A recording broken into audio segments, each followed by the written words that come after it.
ఓం గణేశాయ నమః.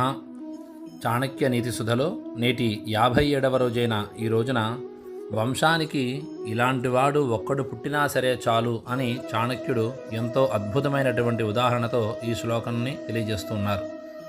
ఏకేనాపి సుపుత్రేణ విద్యాయుక్తేన సాధునా ఆహ్లాదితం కులం సర్వం యథా చంద్రేణ శర్వరి అని చెబుతున్నారు.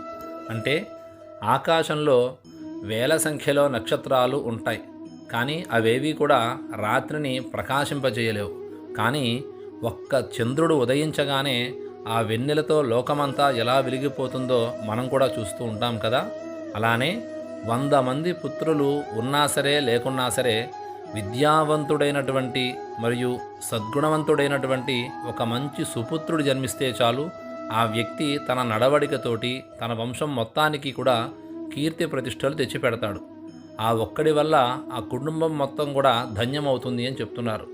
కాబట్టి విద్యతో పాటు పిల్లలకు వినయము సత్ప్రవర్తన కూడా ఎంతో ముఖ్యమని చాణక్యుడు ఈ శ్లోకం ద్వారా తెలియజేశారు. స్వస్తి.